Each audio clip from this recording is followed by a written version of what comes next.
Hello and welcome to episode 6 of the story Pilgrim. Friends. Yeah, not that friends. Now before I carry on, I've got to remember to do all of the stuff that podcasters do when they implore you to please follow, like, comment. It really is important to try and get their message out there. So if you are not following, please follow it on whatever platform that you are. If you would please like it, it would be amazing. And if you can make some comment about it, that would be really appreciated. Now, this episode is kind of continuation of the last couple of episodes. Like I said, I'm trying to figure this all out. It had been a while since I went for a good walk, and even longer since I played golf. Now, I am very fortunate to have friends all over the globe, and it's hard to keep those friendships alive. Social media and modern communication, that makes it a little bit easier, but it doesn't beat being in the company of friends and family. This episode, I made time for a few of my oldest, closest friends. First of all, I'd like you to meet Lauren.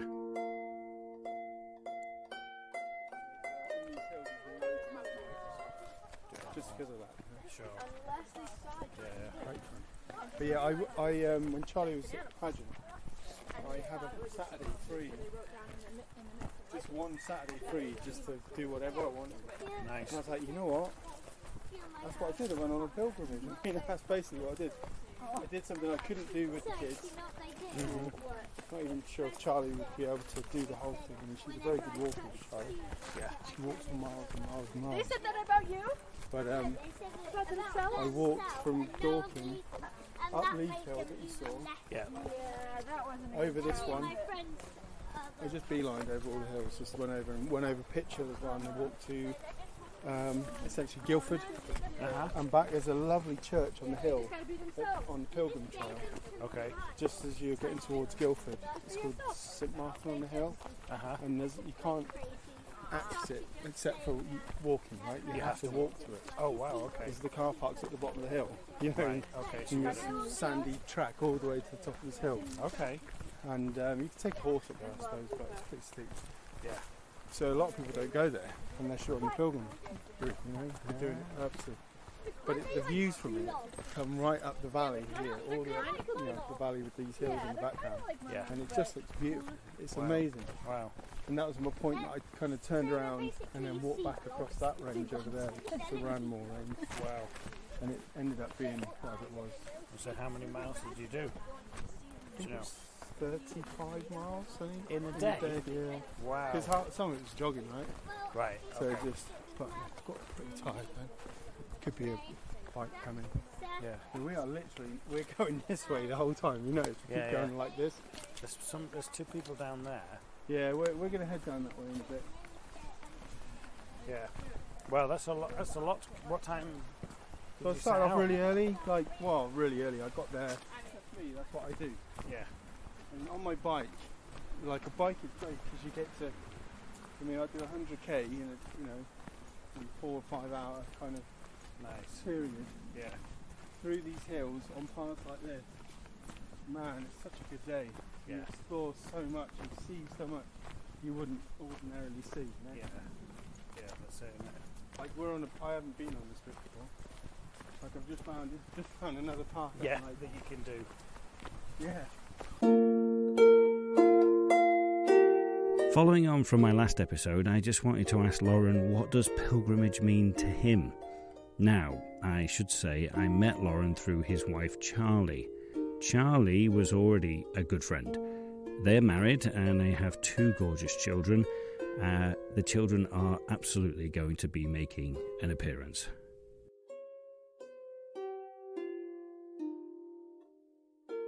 We're talking about the Pilgrim's Way and stuff. What to you is a pilgrimage? And if you could go anywhere on a pilgrimage, good question. What would it be? Where would it be? Good question. It's a really good question. I think a pilgrimage is definitely something that's connected to faith. I think whatever that means for anyone. Yeah. Right. Whether it's faith in yourself, like learning about who am I. Yeah. But also faith in something else, faith in the world, faith in people, right? So I think faith means something different to everyone. And for me, I think faith means it's me and God, and I find God in high places, right? So it'd be somewhere high. Yes, definitely.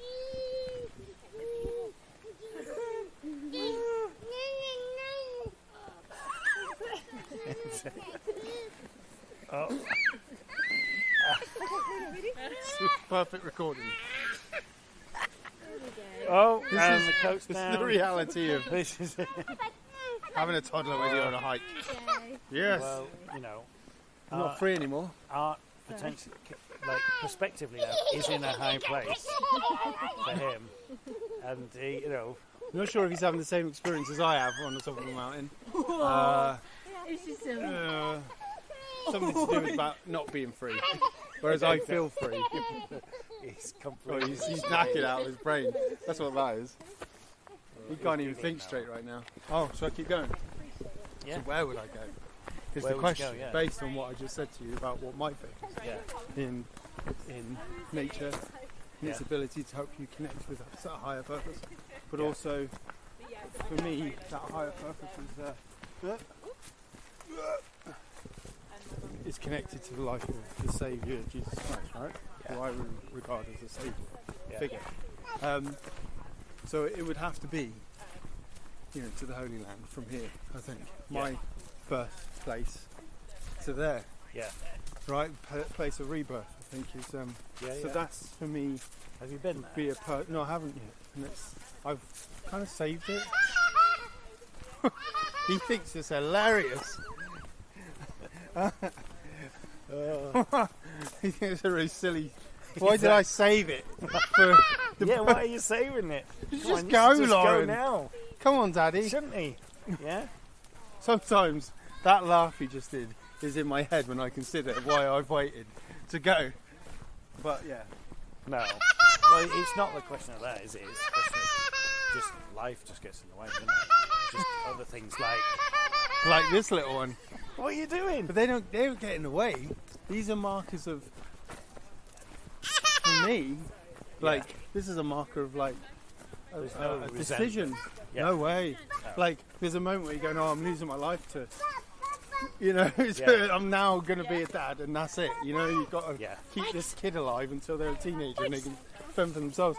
But it becomes much more than that because you suddenly realise, well, but what am I without these two? Do you know what I mean? Like sure. I was okay before, I thought I was doing alright, but now, Yeah. in terms of fulfilment, purpose, faith and all that, pilgrimage, I mean this is a pilgrimage in and of itself. The journeys we've spent in these hills as a family, Yeah. Yeah. I mean solitude, it's joy, it's it's all those things that you look for that you struggle to find. I'm saying that as I'm saying it, ironically, he's going nuts. But it is, isn't it? Because Yeah. that's what I'm trying to. Sorry, Charles. Do you want me to take him? What are you doing? Like laughing. It's a laugh cry. Yeah. This is what real insanity looks like at his age. We'll come back to Lauren and Charlie and the kids later. Now I want you to meet Adam. Adam and I went to drama school together. Adam is one of my closest friends. I see a lot of me in him. No matter the distance or time that passes, I know that I can always rely on him and pick up where we left off. I've known him for nearly 18 years now. He lives near the Ridgeway, a beautiful walk, and also a certain hill that I am absolutely certain he's made the name up of it.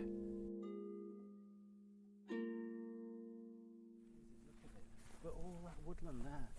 Yeah, It's just trees and trees. So the Ridgeway, you can start to see it now, but it goes off. That's the other side of Wendover, and Wendover Wood, and then that'll eventually go round towards Chequers. On the other side of Paul's Knob. Yeah, well, no, that far distance there. Yeah, Paul's Knob's this one. I got to get that. Just I got to gotta get it in, haven't you? Yeah, the other side of Paul's Knob, and then over in the distance, then it goes around towards the hill line to Chequers, and then after that you're heading into Oxfordshire, and then you've got eventually Uppington and Morber Downs and all that lot. But does Off to Chequers Avebury. have a lot of land?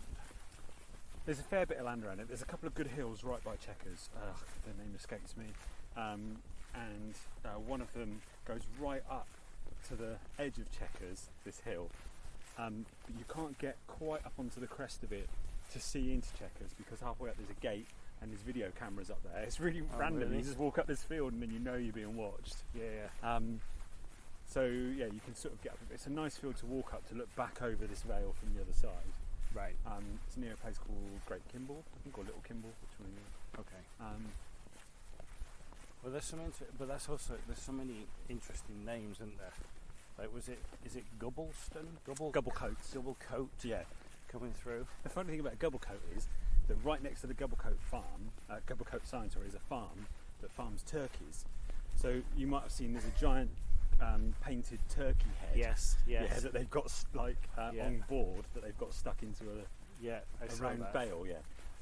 But because I always think it's because it's like gobble gobble. It's like a turkey noise, and it's like, which came first, Gubblecote, the name, or the turkeys? Well, there you go. Yeah. And I've got a mate, Steve, that I grew up with. Well, not grew up, like we were mates. Not Steve, another Steve. No, another Steve. How can you have two Steves? I know, it's funny. Steve, we call him. We used to call him Soft Metal Ballads, Steve, because that was the kind of like rock that he liked. And we were gonna Steve Soft Metal Ballads. Like, we all had nicknames, but he was Steve Soft Metal Ballads. Okay. I don't think anyone calls What was him yours? that anymore. New Jack. Long story. All Oh, chuckles. yeah, okay. All chuckles. But yeah, that's another long story as well. The other side of it is that because I'm still in the acting business, they get live, real-time experience and information from me. Yeah. So Yeah, exactly. yeah. No, it works. That's great. It's really good you've got that. Here you go. See, so now every time I walk up here, I just think about my A-level geography lessons and all the sort of ice flow and whatever else has occurred around here. Yeah. All I remember is Oxbow Lakes. What's by Lakes? What's that? Oxbow Lake. How you get our river creates an Oxbow Lake. Oh God. Mate, you've got, I've forgotten that. I don't know why. That's the only thing I really remember.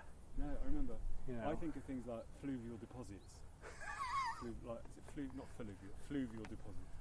And things like that, and scree. And, Yeah. Well, what are we seeing here then from your A-level geography? something flowed down here and took all that away. Right, okay.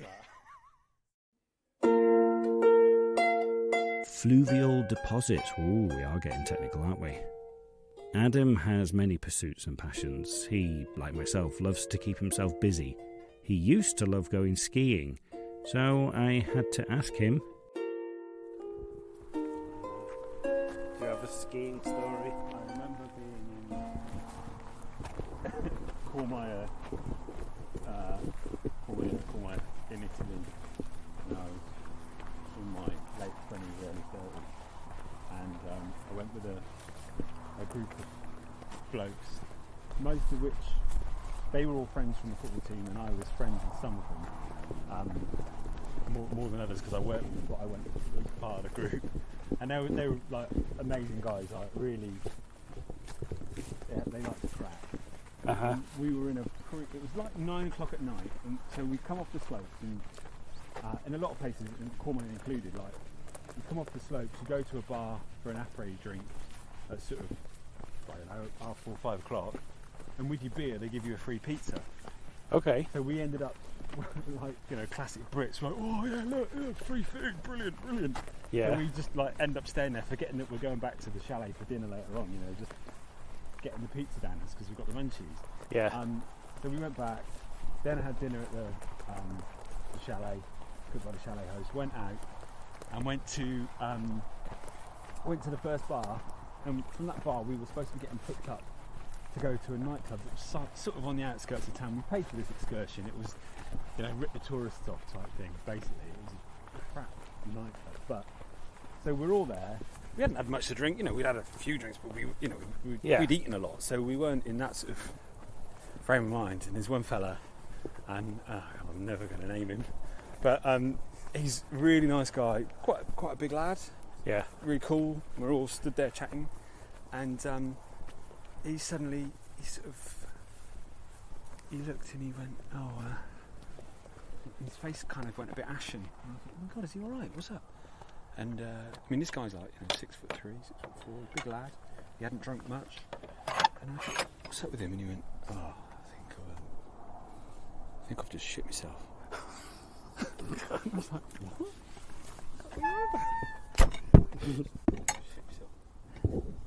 How have you just shit yourself? Yeah. It's not like we were like sloshed. Yeah. And I don't know what had happened. He'd eaten something or whatever. And he just stood there and he went, what are we going to do? I don't know. So he went into he obviously couldn't go anywhere. He couldn't walk out and go to the chalet because his cats were full of cats. So he went into the little, and I remember it was just like a cubicle toilet, and he went in there. He was in there sort of 10 minutes or so, and we didn't tell all the lads. There's just a couple of us that heard him say it, and we're going like, what's he doing?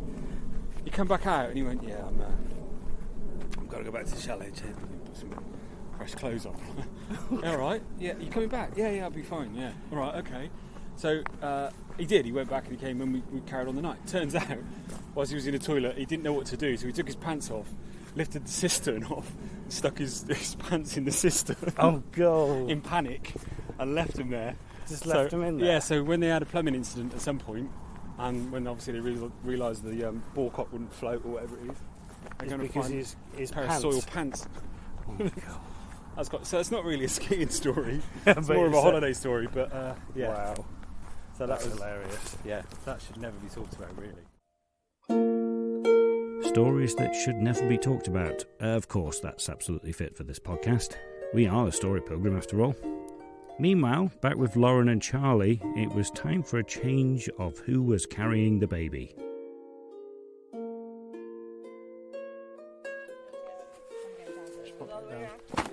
I do.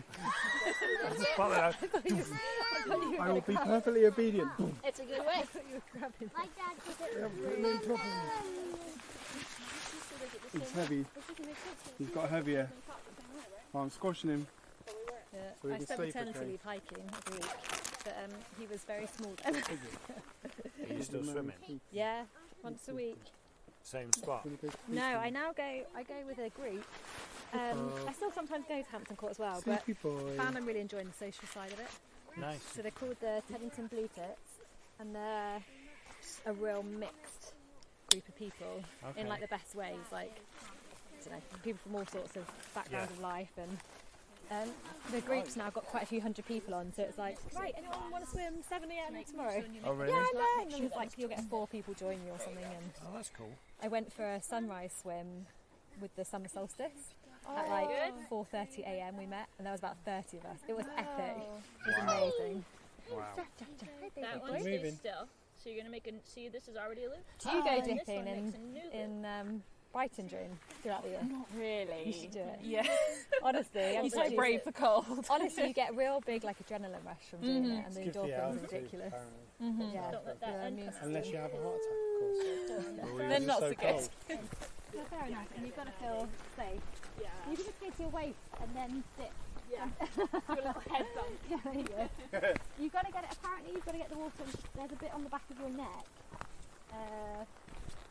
At the top of the spine, at the top of the Oh really? Yeah, and I think that's if you get if the cold water's on that bit of you for a certain period of time, like I think it's 7 minutes. Like that's what releases the depends on the endorphins. Oh really? Sometimes you can't stay in it. Well yeah. That's what I love about Charlie. She comes across initially as being quite conventional, quite shy, but there is an adventurous, spontaneous side that I know she is always challenging herself. I love her for that. Adam. I've known Adam, like I said, for over 18 years. But there are still some things, basic things, that I don't know about him.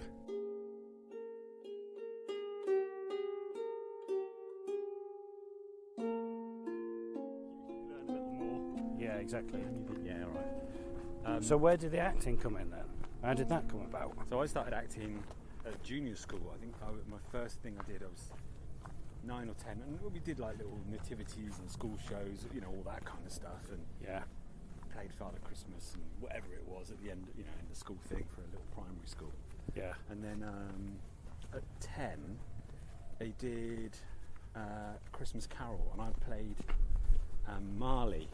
And I Okay. remember a little 10-year-old lad having a my mum tied a white handkerchief, like, you know, sort of around my head as though I had the rotten teeth, and they put chains on me from a mate of mine, Rich. His parents were farmers, and they gave my dad a massive tractor chain which they hung around me. It was so heavy I could hardly walk with it on, and then I just remember like the old screw, just clunk, clunk, clunk, and I loved that so much. Yeah. So I joined a local like dance college, dancing school, not because I wanted to learn to dance, but because they had an agency, and I wanted to try and get on telly, do some like acting, like adverts and things like that, and that was the only way to do it back then. Yeah. So yeah, that was kind of the start of it. Okay. Yeah, that was the start of it. And from there I got up to sort of comprehensive school, and there was a lot of stuff going on, extracurricular, nothing really, like drama classes were never really of any use at school, but the extracurricular stuff was quite good, and you could audition for that, and it was across the years. So it was across all years at school, they put a production on, because it was, you know, after school, and it was run by a maths teacher who was a really good MD, and a couple of others, and so I did it, and I think we did a few like variety things, and in my second year at school, I played the lead in the school play, like that kind of extracurricular play. Okay. And then did a few more, did a community drama thing, auditioned for that in Swindon, and ended up playing Ada and Mole for a few weeks at the Wyvern. Okay. When I was 14, and then did loads of stuff. But I'd also already auditioned through this dance school I auditioned for Sound of Music at Bristol Hippodrome to play one of the kids. Okay. When I was 10. That was my first ever real audition. Yeah. And I got down to the last 6 out of like 250 kids on stage, and I had no singing experience really at that point. Okay. So that's when I started singing more. Yeah. And it turned out I had a useful singing voice, which was great. Yeah. And I enjoyed singing. And it went from there really, but I did loads of sort of semi-pro sort of shows. Yeah. With pro teachers but amateur actors. And it wasn't until I took a year off to set up a record label. So I left my job when I was 26 or so after my dad died. I thought I'll sod this. Took a year, took voluntary redundancy, set up a record label, did a couple of shows which were sort of semi-pro type thing, and the people running it were like, "You didn't have to go to drama school." And I was like, "What's drama school?" Just didn't know. That's what happens when you grow up in a small village in Wiltshire. No one tells you anything. Yeah. And you don't also don't find out how to access that information. You just don't know. And the internet was alive. Yeah. Finally by then, and I found out, auditioned for a few schools, got into Bristol, and the rest where I wanted to be, and that was that. Wow. So it was always there then. It was always acting was always. I think I got my 10,000 hours in by the time I was like 17, probably 18. I'd done so much stuff. Done all the stuff. And always ended up playing the lead and stuff because there were never many boys in the show. So I played like Bugsy Malone or whatever it was. So I got all the hours in. Wow. Do you have much memorabilia from all of that? A fair bit. I've got like posters and programmes, and I've got all the newspaper clippings because when my mum died, that is awesome. Look at that. That's remote control. That's a remote control mower. It's huge though. It's a bucket. It's like some Caterpillar truck. But he can sit on it, can he? Yeah, it's got a seat. Yeah. Is he not doing it just because it's so steep? It's too dangerous, probably. He'll probably flip back. Yeah. Wow. I've never seen that before. No. I bet he's having a right laugh with that. He's having the right fun doing that. It's a strimmer, basically. I was doing that to protect it. But is that petrol? Diesel, probably. That'd be diesel. Yeah, that's pretty fascinating. Yeah. He's obviously brought it up on the back of that. Yeah. That's cool. So I've got like quite a lot because when my mum died, I inherited everything, and books and books and books, folders of newspaper clippings and everything like mums do. Yeah. So and I find it very hard to get rid of any of that stuff, so I've got it all. No, of course. Of course. So Yeah. 18 years of friendship, and I'm only just starting to get to hear these stories. It's great. Walking in nature not only helps to open up a person, but also makes the whole experience a little bit more real, a little bit more visceral. Walking in nature with Charlie and Lauren and the children also opened up conversations that we might not necessarily have had. It's always fun to see what they do to create fun. Yeah. Themselves, you know? Well, it fascinates me, like, I have very few recollections of my childhood. Yeah, I know, I'm the same. So, but like all of this that's happening now, Yeah. 5, I've got 10, nothing. 15 years, they're not going to remember any of it. I know. They'll remember, oh yeah, we used to go on walks with mum and dad Yeah. up in these areas, but the actual stuff like that, Yeah. it's and I'm like, well, what is that? Does our mind become too full? Is Or is life it just so not harrowing at this age that our brain naturally just forgets all of it? Or it's like, Sick of him. yeah, it's weird, isn't it? It's like if something drastic happened, yeah, probably your mind's going to go, oh, I need to remember that because that was maybe bad and I don't want it Yeah, to happen. that's right, yeah. But the other stuff, it goes, yeah, it's not really that significant. Yeah. I don't know what that is. It's interesting, isn't it? Yeah. Yeah, I think it's to do with, like, the fact that you and me are incredibly intelligent. We push all that memory out. There's other information. Is that what it is? Yeah. That was his. Yeah. That's what I But tell then- myself. That's what it is. Yeah. Yeah. It could have been. Well, but then you could say, well, if you are incredibly intelligent, then you should be able to remember it.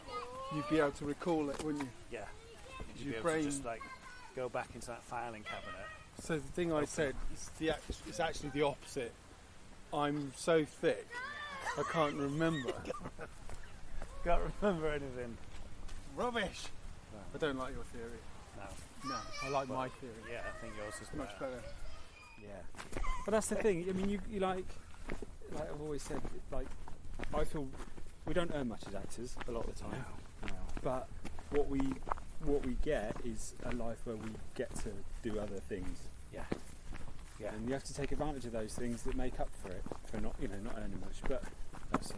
I would never want to go back to a 9-to-5 desk job.